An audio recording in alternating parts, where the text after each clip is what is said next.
Okay, great. I'm live.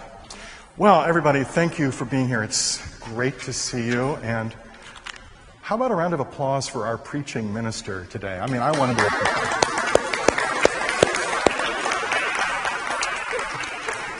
be not to embarrass Frank or anything. Yeah. So 4 years ago, in December of 2017, we signed a contract 4 years ago for a tour to the Middle East in the summer of 2020. You, of course, know what happened. After much deliberation and hope, we rescheduled the tour for the summer of 2021. You, of course, know what happened. Now, with progress in vaccination rates and better treatment options for people who have contracted COVID, we are optimistic that this tour will happen this summer, June 26th to July 9th, 2022. One unexpected benefit of these delays is that we now have a much better hotel in Amman, Jordan, a better venue in Nazareth, and most importantly, more joint opportunities with choirs in Jerusalem and Bethlehem, along with an increased hunger for shared musical opportunities after a long season of separation.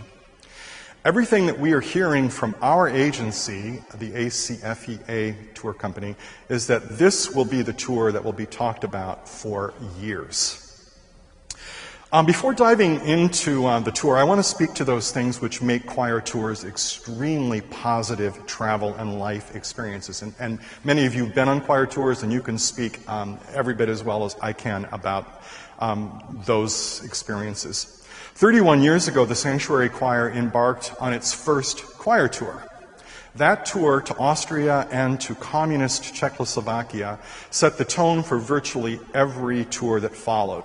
Singing as we did behind the Iron Curtain gave us the thirst to travel to destinations that might not be considered the usual choir tour fare. Over nearly 3 decades, we have traveled to places as diverse as South Africa, Cuba, Brazil, along with Northern Ireland during the Troubles in Northern Ireland. And some of you will remember that our last night in Belfast, 5 blocks away, there was a large hotel bombing with numerous casualties. That was the kind of experience that the choir actually craved. You know, not the bombing part. That's during rehearsals only. But the idea of going to a place that might not ordinarily be visited. We have performed in glittering concert halls. We've performed in splendid Baroque churches. But we were just as thrilled to perform in the slums of Brazil or in the townships of South Africa. Some of our choir tours have focused more on learning of our roots, our tours through the American South, for example, and several years later through Luther's Germany, whetted that appetite and gave us a context for who we are in this particular time in history. Now, I'm going to, in full disclosure, traveling in a group is not for everyone. Yet every choir tour participant who claimed in advance that they detested traveling with a group came away from the tour glowing with praise and gratitude for the experience. Traveling in a group, especially with a group of friends and colleagues and fellow churchgoers, is a fantastic way to visit a destination that might not be optimal for independent travel. You and I can easily travel any place in Europe without any concerns at all, go anywhere we want to go, but traveling to a more challenging destination is really best suited for group travel. Other benefits include collaborating with choruses around the world, gaining perspective by seeing how other cultures do things differently.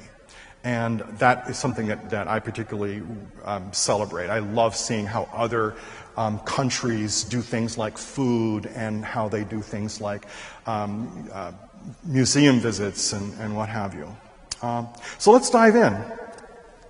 A little map here. Now, in full disclosure, I have never been to this part of the world. I have my entire life wanted to go. And fortunately, we have people like Rebecca and Josh and Brenda who've been to Israel and Jordan before, and they can speak more directly about that. We're departing Sunday after church, June 26th. happily Lufthansa Airlines, a better airline than the one we had 4 years ago.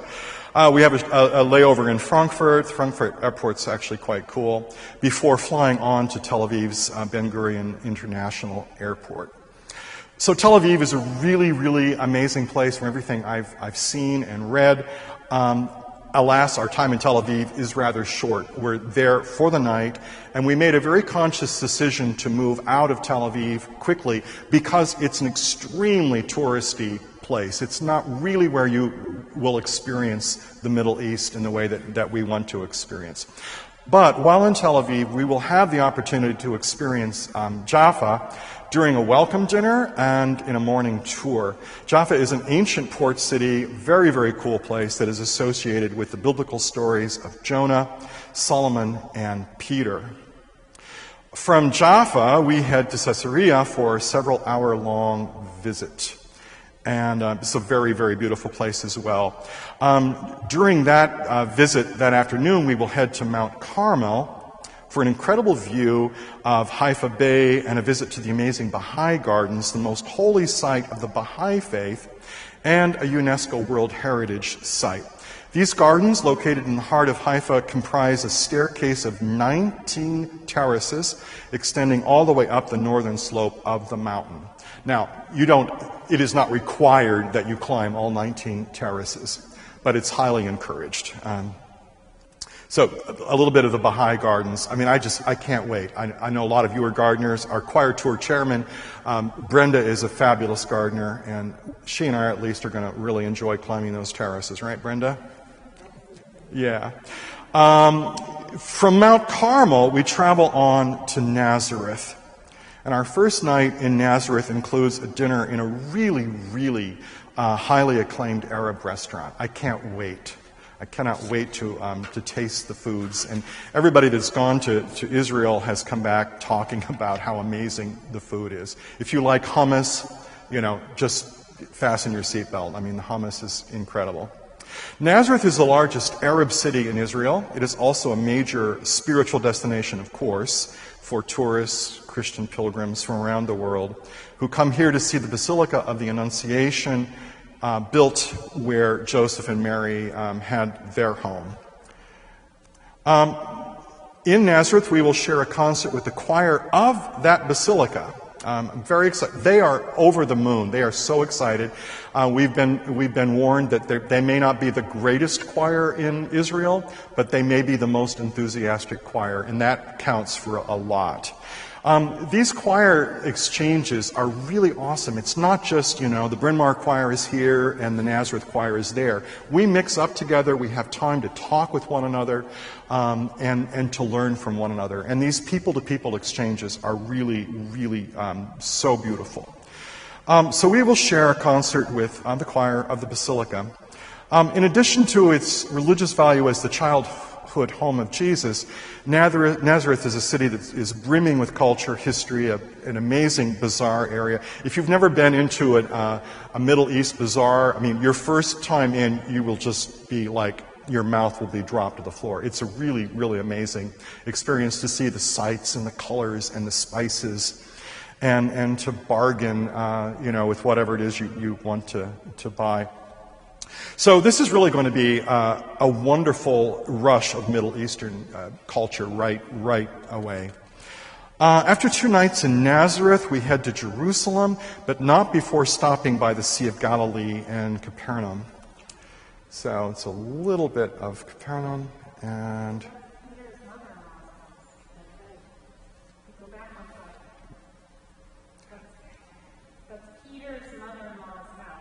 How cool.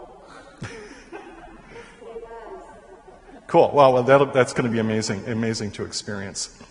So we're in Capernaum, and from there's another view. I can't wait. I mean, it looks like something you just want to dive into. Of course, this is the Sea of Galilee.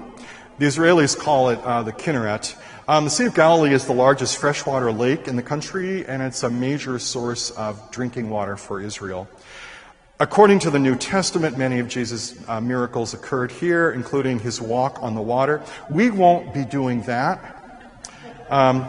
Although I don't know how to swim, so if I went into the water, yeah, that wouldn't be a walk, it would be a drown. But we will have a boat trip on the Sea of Galilee, which I think is going to be awesome. Look at that boat. Who doesn't want to be on that boat? And I will tell you that the choir has had many boat trips.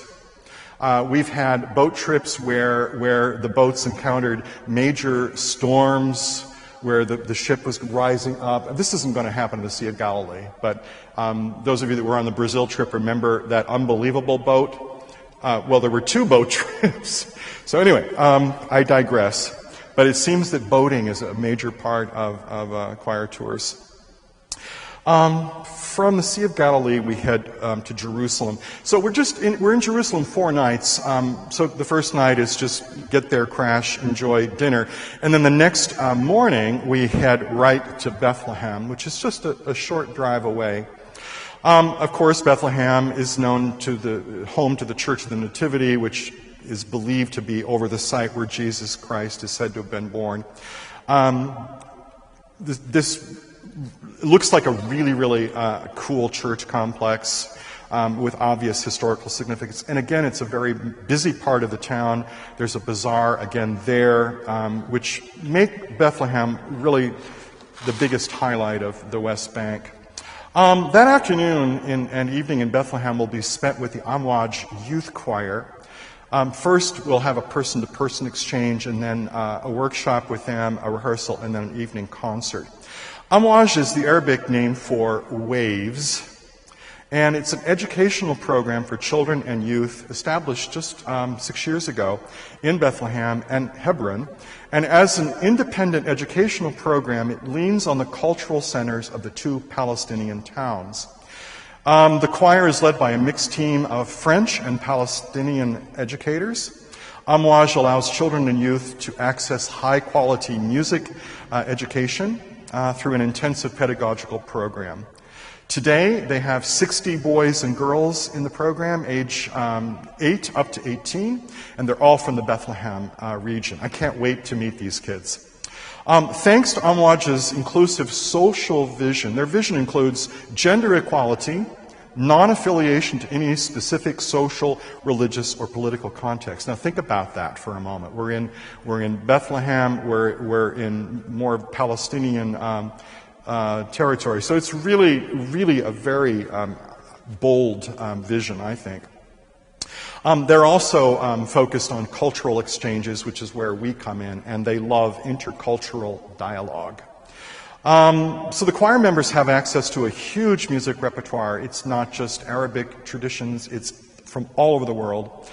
And central to the development and success of the young singers of Amwaj is a constant exchange and dialogue with other artists and pedagogues from within Palestine and from abroad. So I want to show you a short video of the Church of the Nativity. Another view of that. And here is a short video of the Amwaj kids in action.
that's homage. Oops, there we go. So the next day, we're back in Jerusalem. And that day marks actually the halfway point in the tour, which is a good day to deal with laundry. That's something, when you go on a choir tour, the schedule is really packed and one has to plan. It's like, okay, in 2 days I will have time to do laundry. So that'll be a good time for that. But more importantly than that, we will have another person-to-person exchange that day with the Magnificat Institute in Jerusalem, a really lovely choir. And that will be at St. Saviour's Franciscan Church, which is a real stunner, a great acoustic. They have a fine pipe organ, and it's just a really, really wonderful place. Jerusalem, we know that it aches under the weight of history. Jerusalem has one of the world's most recognizable skylines with the golden helmet of the Dome of the Rock. Obviously, Jerusalem has deep religious significance for all of those of the monotheistic faiths. And the labyrinthine alleyways in the old district are packed with religious sites and mind-boggling history. The next day, we will be visiting the Mount of Olives. It's a very, very big day. The Garden of Gethsemane, the Western Wall, the Via Dolorosa, Mount Zion, King David's tomb, and the Upper Room. That's a packed day for sure. Just a few more sites. Church of the Holy Sepulchre, interior. This brings us to July 4th. Which is a day that has typically overlapped with nearly every choir tour. The only choir tour that didn't coincide with July 4th was our Civil Rights Tour of the South, and when we traveled to Cuba. And every other trip, we celebrated the 4th of July, which is kind of an interesting experience. I remember traveling with another choir to Brazil. We were on the 4th of July, and we spent the entire day working with kids in an orphanage. And two of our African-American members, young, attractive couple, the kids in the orphanage thought it was Barack Obama and Michelle. And I could see all the children, they were all over there talking and pointing at Carl and Carrie. And then one of the kids came over to me and said, "Is that Michelle and Barack Obama?" And I said, "Yes." No, I didn't. But it was really, those are the kinds of things that happen on the 4th of July. Those of you that traveled to Russia will remember 4th of July in the hotel in Novgorod. A hotel, at that point, Russia was pretty much run by young mafioso. And the hotel lobby was filled with young, they weren't soldiers, they were simply entrepreneurs who were carrying guns. But the 4th of July, we had this amazing experience, a wonderful meal, dancing. Ginny Smith did a Marlene Dietrich show. It was really incredible. So how are we going to spend the 4th of July? I think this is going to be one of the most memorable experiences. We're starting the day with a visit to Yad Vashem, which is the World Holocaust Remembrance Center. And I want to just show you a short video of that. Here we go. This is just a minute or so. But it'll give you a sense of the place. What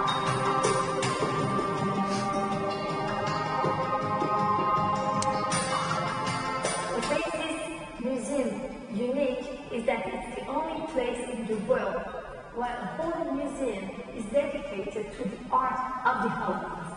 We have the largest collection in the world of art created during the time of the Holocaust. I think for me, the experience here reminds you of 6 million is overwhelming, but it brings it down to individuals and their lives for you to touch and see something from their actual hands, almost as it was just made. So a real connection to the actual spark and spirit and soul. And also reminds you of what's lost. How many of these, if they survived, would have been the next Picasso or had a whole body of work that was lost, and how much art never survived to make it here in the first place. It's creativity. I think this is something that is inside you when you're an artist and it needs to go somewhere. And I think the worse the threat becomes, the more the urge and the need becomes, if you're in a grey world, in a dark world, to escape this colorful pictures. They were very brave and found ways of actually documenting what they were seeing, which of course was highly illegal and could get them killed, and in some cases did. We just saw a painting now of somebody who had no paint, like in the Teresian ghetto, and he had to create his own paint and create a whole new way of making paint? We're talking about excellent artists who created art in the top cities of Europe, but unfortunately, because they were murdered, they were forgotten. It is our duty to remember them and show what great art they created under the most difficult of times. Many folks come to the main exhibit, Yad Vashem. It's a very deep, meaningful, challenging experience to come here also to shed a different light and perspective into the art element of the museum. And having that experience, I think, is both eye-opening and inspirational as well as deeply meaningful.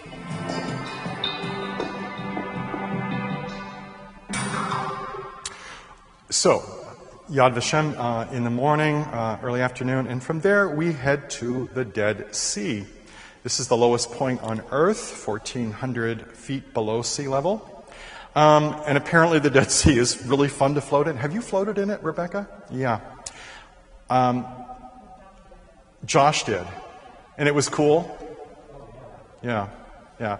And I don't know how to swim, but I won't drown, right? But he's laughing. That makes me nervous. So, in any case, the Dead Sea, and that will be the 4th of July. So I couldn't resist. This could be you, the Dead Sea. So what better way to spend the 4th, right?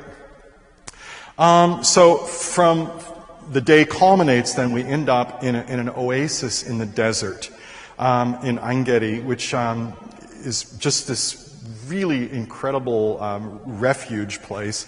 And Masada is there with its archaeological treasures and really amazing, amazing views. Masada is an ancient fortification in the southern district of Israel, situated on the top of an isolated rock plateau. It's on the eastern edge of the Judean desert, overlooking the Dead Sea. We'll be on the cable car to get up, unless you want to hike, but I think I will see you on the cable car. King Herod built 2 palaces for himself on the mountain, and then fortified Masada 37 years before Christ was born. From Masada, we depart Israel the next day, crossing the Allenby Bridge into Jordan and to our hotel in Petra, where we will spend 2 evenings. My understanding is that crossing the bridge can be challenging. It can be time-consuming because there's a lot of security stuff that has to go on, and the bus drivers get swapped out and the tour guides get swapped out. But, the choir has, on many tours, experienced long delays. And we won't ever forget our bus being searched leaving communist Czechoslovakia with, remember the mirrors that were underneath the bus to see if people were smuggling to escape. So, Petra, we're in Petra 2 nights. I can't wait for this. The ancient city of Petra in Jordan became one of the 7 new wonders of the world. In 2007, 100 million people voted for it. That's a pretty good ratio. The city's carved rose-red sandstone, rock, facades, tombs, and temples became known around the world with its appearance in the movie Indiana Jones and the Last Crusade in 1989. Since its film appearance, Petra has become the most visited archaeological site in the world. Petra was the capital of the Nabatean Empire, which is an ancient Arab state that grew rich because it controlled the spice road from the Far East toward Europe. The main caravan trading route that brought spices, incense, textiles, etc. The carved rock faces of Petra were a testament to the civilization's prosperity and the grandeur, and it continues to this day. It's really, really something. It's a huge site. It's the size of Manhattan, to give you a sense of that. So to tackle Petra really is going to take more than just our day there, but we'll at least get a good glimpse. I'll just show you a very quick video of Petra.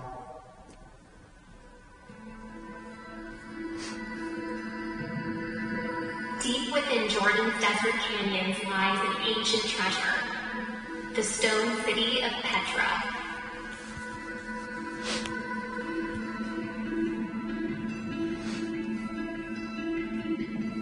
This massive, hand-carved metropolis provides a window into an ancient civilization. No, I mean, yeah, okay. Religious structures are carved into the sandstone cliffs. Believed to have been settled as early as 9000 BC, it developed into a thriving capital of the Nabatean kingdom. This culture holds much of modern-day Jordan from the 3rd century BC until the 1st century AD. It's a 3-hour drive from the capital city of Amman and 2 hours from the Red seaport town of Aqaba. Reducing Petra to a single day trip is a common mistake. The site spreads out over 100 square miles, 4 times the size of Manhattan. Spend at least one night in Wadi Musa, the closest town to the site, and plan your sightseeing as a series of steep terrain hikes. While donkeys, camels, and horse buggies can hasten travel time between highlights, most of the sites are best reached on foot. Licensed guides have exceptional knowledge and can add a deeper dimension to your visit by showing you secret tombs and hidden details. Sunrise and sunset are when Petra truly glows, so come early and stay late.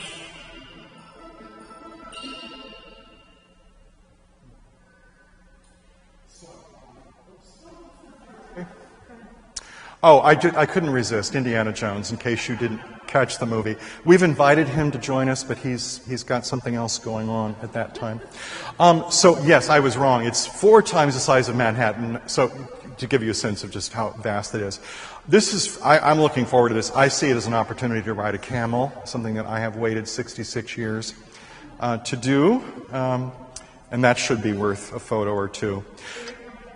Oh, they're very comfortable. Ha, ha, ha. So we have an option that day, and that is, if you wish, you can sign up for an excursion that will take you into the desert to Wadi Rum. Wadi Rum is everything you would expect of a Middle East desert. Look at that. It's opulent and wonderful. Extreme summer heat, of course, and we're there in the summer, but by that time we will have adapted and adjusted. But it's very, very beautiful. It's where the Bedouin, you will find Bedouin people living there. And it's a great way. We'll be actually having a dinner in the desert that evening for those of you that want to sign up for that.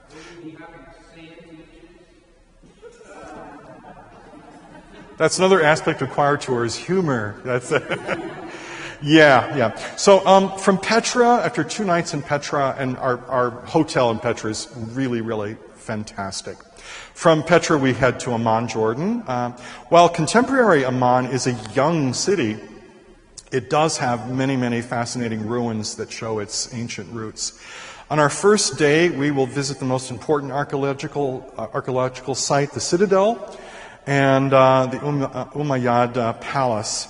We'll also visit the Temple of Hercules, the National Archaeological Museum, the Roman Theater, and the Jordan Folklore Museum. And again, I mentioned one of the wonderful things that happened because of the delay was a hotel that didn't exist 4 years ago, that's brand new, and it's right in the center of Amman. So that's great. It just gives us the chance to be able to head out and enjoy things even independently. So our first day in Amman is just getting acquainted with the city. The next day, we will be spending with the Mosaica Singers. Wonderful, really, really, really special choir. And we'll be rehearsing with them. They have sent me music for us to learn. And all I can say is that fasten your seatbelts, choir, because, oh my goodness, your Arabic is going to get a run for its money. But the Mosaica Singers have won lots and lots of awards. They've traveled all over the world, and they're very, very excited to be hosting us in Amman. Their mission is to enrich lives through choral music, unite people from a variety of backgrounds, cultures, ages, and singers that are both professional and amateurs. Just as a mosaic takes different pieces of colored glass or stone to create a work of art, so does Mosaica Singers, bringing together diverse people to create beautiful sound. This will be our last evening of the tour with them, which is, I think, going to be really poignant. We have a farewell dinner after the concert, and from there we go to the airport. That's the only... it's a little difficult to get from Amman, Jordan to Philadelphia. So our return route is a little bit crazy, but we'll manage. I want to play for you a short audio clip of Mosaica, just to give you a sense of how wonderfully they sing. I don't have a video, it's just this audio. But this is an Arabic prayer. Very, very beautiful.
Okay.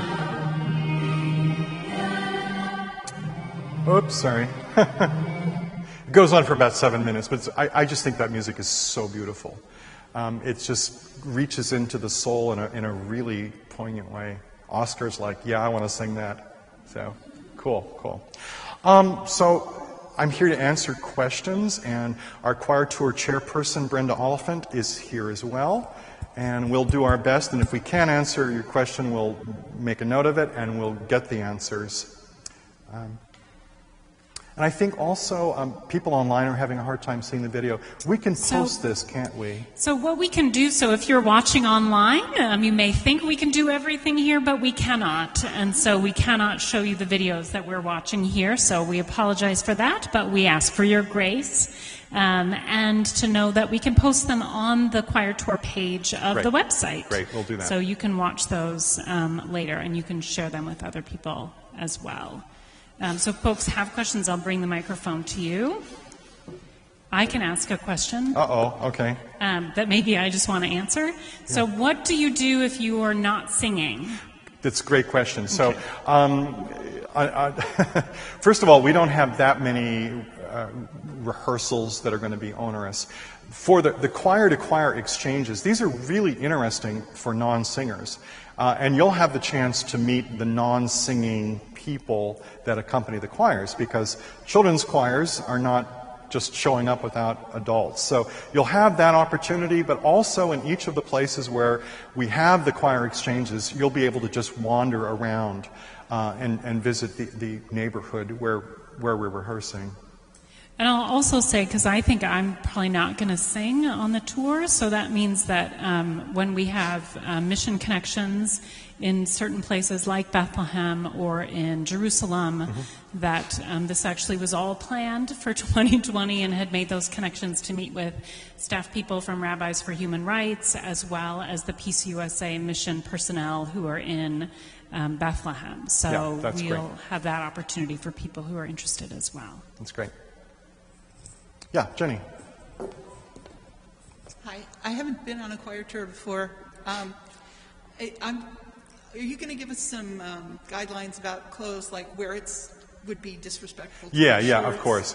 Yeah, we will have, you'll have plenty of notice for that. We always, we typically have, I'm sure we will, have a gathering of everybody that's going on the trip a week or so before, just to do reminders. The biggest thing I would tell you right now is to make sure your passport is good for 6 months after we leave Israel, and make sure that's really essential.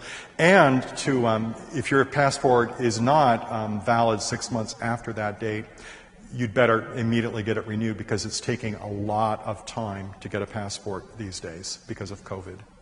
So my passport expires in February, and I've already initiated my application, and so. The other thing I would say about passports that people can just come and talk with me one-on-one about, if you happen to have a visa in your passport currently for a Muslim country and not, just come and talk with me and we'll talk about what that means. Oh, it's good that I'm getting a new passport then, because I have Morocco and Tunisia in my, okay.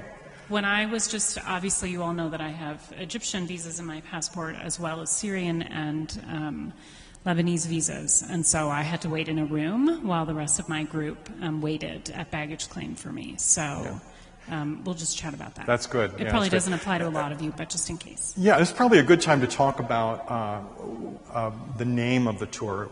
It was originally called the Choir Tour to the Israel and Jordan.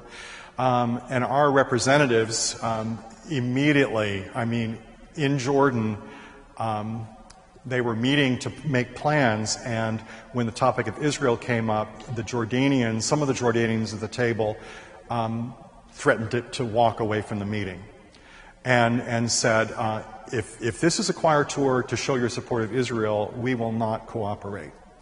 And so we had a lot of negotiating and all of that, and we agreed that we would call the tour a Middle East tour. And so I'm telling you this because what's really important is that you don't go on to your social media during the tour or pre-tour and start saying, oh, I can't wait to go to Jerusalem and visit blah, blah, blah, blah. It's really important to frame this as a tour to the Middle East. And they're not anti-Israeli. It's far more complex than that. And again, I'm speaking as somebody that's not been there, but everybody that I know that has been there has come away saying, I'm not more clear about what's going on there than I was. There are just so many. You're going to hear so many opinions, and I think that's human discourse, and that's a great thing. But Gladys. I have no idea what the exchange rate is. So many of our meals are included, but it's a great question.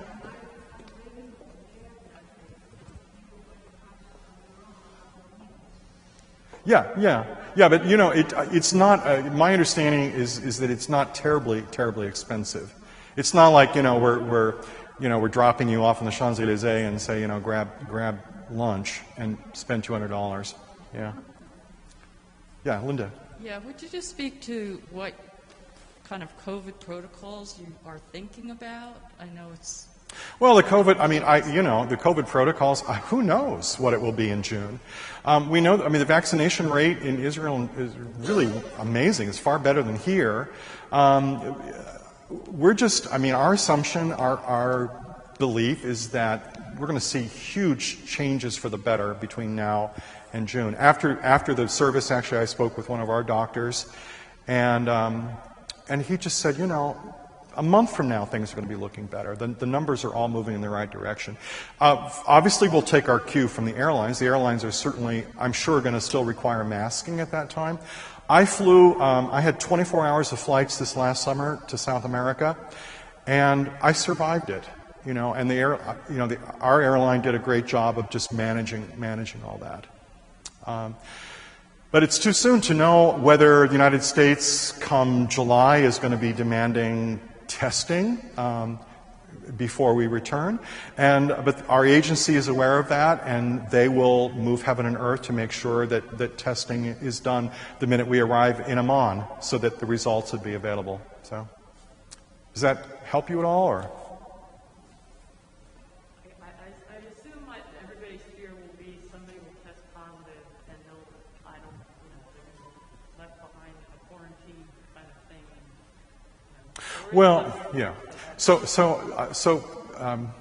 two things. First of all, the agency, ACFEA, has an incredibly great track record and a lot of experience at dealing with not dealing with COVID, obviously, but if there is some sort of a hot spot or something that needs their attention, we would be steered in a different direction. I mean, if it turned out that there was a huge outbreak of COVID in let's say, I'm making it up, at Petra, then probably we wouldn't go to Petra. We would do something else. The other thing I was going to say, ask the question again. Would people be left behind? Oh, left behind. So, yeah, thank you. So it's essential that everybody get trip insurance, trip cancellation insurance or trip insurance, so that if something like that happens, you have to be medevaced out, you would be, taken out through the insurance company. But you have to make sure that your insurance policy has the COVID information in there as well, because some insurance will say everything but a pandemic. So, but you want to make sure that the word pandemic is included in there. Now, I've twice had to use travel insurance. Just this past summer, in fact, I had a medical issue, and the insurance was great. I mean, it was fabulous, and several years ago I had a root canal in Amsterdam, which was just a hoot. But again, the insurance, everything was just taken care of. It was real easy. But my assumption is that when we're on our bus, we'll be masked. Again, it's so far away. So, other questions? Yeah. No. Yes. If you signed up for the original trip, we need to sign up again? Brenda, do you want to speak to that? I think you're good, but... We're going to use this microphone because people are listening on. Oh, yeah. Yes, there will be like a re-registration. You will go online and you will fill out everything. That is what the tour company is requiring. But I will be sending you information of when that is time to do. Okay? Yeah. Because they've had to reset up everything for a new tour, a new year, and all of that. So. Oh, yes, absolutely. Yeah. Yes, money moves over. Yeah. Reallocated or whatever. Yeah, Louisa.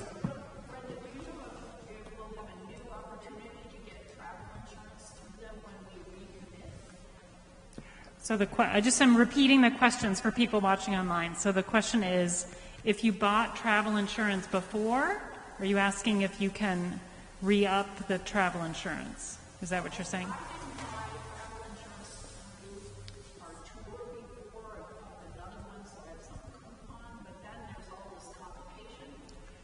Right. I think that's a question you should ask the insurer, the company you signed up for.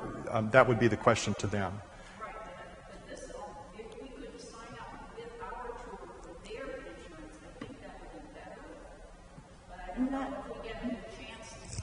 Not necessarily, because I did not sign up with our tour company originally either. And then I went online and I found someone who was very, very approachable, very reliable, and all of that. And so that is possible to do. And I could look it up when I get home and share that with you. But yes, if you've had travel insurance, you must call them up and make sure that you have what you need. Just don't assume anything. Okay? One question that maybe you may be thinking of is, how much time do I have to make up my mind to decide to travel? And which is a great question. Essentially, you have a few months. By the end of February is when we have to finally, make our commitment to the hotels. 3 months before the trip, the airlines are booked. So if you wait until after 3 months, it could be challenging to get on the trip. So you really have, I'm just going to say, you have till the end of February to think about this. And of course, the world should be in a much better place by then, who knows, but we hope so. Yeah, Bill. If you signed up earlier, I guess we're all set. You're fine, yeah. You're fine. If you've already signed up, you're fine. They're just going to send us updates. Yeah, right. Well, you will need to you went online to that portal and filled out all your information. You'll go through that process again. I had asked that question as well because I had asked for a single room. Yeah. So any selections like that you had made before are gone. They're holding all the money that you had ever given them. So you'll go back in and register again. It's a refreshing of the actual tour website is really what it is. So you have to just go in and fill that out again. Yeah, Luana? Will be notified when that option is available to re-register? Yeah, she will be notified when it's time to re-register. Yeah. Other good questions? I hope you'll all go. I mean, it's I don't want to die and not have visited the Middle East. It's not about me, obviously, but it's a really exciting trip, and to be able to visit, both Israel and Jordan, and I'm most excited about meeting the kids and the adults in these choirs that we're going to be singing with. That's such a powerful thing. Yeah, Linda, another? I just got a question from somebody doing help. Ah, good. Do you need visas for Israel, Jordan? No. No. For those of you that never traveled on a choir tour, it's possible to use your airline points. That's a possibility. It's also possible, like I'm going, because I really want to experience Tel Aviv, I'm going to fly over a few days early. So it is possible to extend, and to do that, you go right directly to our agency. And you're then called a deviator or a deviant or something, so that's possible, and it, often choir members will, stay a few days after a trip to, it might be kind of fun to spend a few extra days in Amman and chill out a bit. But I'm going to Tel Aviv a few days in advance because I'm just dying to experience it, and also I almost always do that just to get over the jet lag before you all get there, because choir tours, they're busy. They're very activity filled, and at any point, if you get to the point where you're like, I'm too tired, I can't do it, I can't do the day trip, whatever it is, that's fine. We're not requiring everybody to do absolutely every single step of the trip. So just know that there is that kind of flexibility. Linda. Yep. Well, this is the thing that in 2020 we were 68 travelers, and over the last couple of years, people's lives have changed, and so we've lost a significant number. We're at about 38 or 39 people right now. We'd like to get up to 45 to 50. Yeah. So that's where we are. Yep. Other questions? I'll share one other thing. Mm-hmm. We recreated the classes that we were going to have that spring of 2020, this fall. So we've had that learning together about Israel and Palestine. The one thing that we didn't repeat that we were supposed to do that spring of 2020 that we can do and will do just for the folks going on the tour is just giving people the ability to sit down and talk together about the religious significance of some of the sites that we'll go to, both in the biblical narrative and just in sort of the history of those places. so that we kind of go in understanding why these places are significant, what happened in Capernaum, what happened, at the Sea of Galilee, just to help us sort of make the most out of being in those sacred places together. And these last weeks of classes, I mean, I hope the church realizes how fortunate it is to have Rebecca here, because creativity abounding, the wisdom, and just, the work ethic. I mean, you're amazing. But it's been, this whole month series has been really, really fabulous. Linda, another question. Yeah, another part. They have been really great, the ones I was able to get. I missed your first one, Rebecca. Is that online anywhere? So the one that we did the first week is online. If you want that, you have to ask me for a link, and I will send it to you. So because of the sensitive nature of these, we don't make them public. So if you want a link to my first class, we can do that. We have a link to Adam Kessler's presentation. Saed Atchan asked that we not record his presentation, so I cannot provide you with that one. And we're working on getting that Zoom call from last week available as well. But if people want links to the classes that we've had these past few weeks, you just need to email me and I'll provide them to you. Okay? Cool, good. Great. Other questions? How many of you are signed up for the trip? Okay. All right. That's good. Some hands are like this, but yes. Good. Well. We'll be notified how much more we have. Yeah, oh yes, you will. We'll sick Frank on you. Yeah. All right, great. Carolyn. Is there an age limit on the lower end? No. Oh, that'd be fantastic. No, not at all. Yeah, because I think Owen is going, and Oscar is going.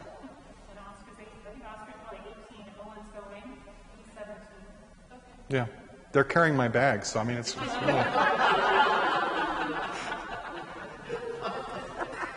So no, it's a good question. No, but the more the merrier. Yeah. All right. Well, thank you all. Thank you very much. Thank you.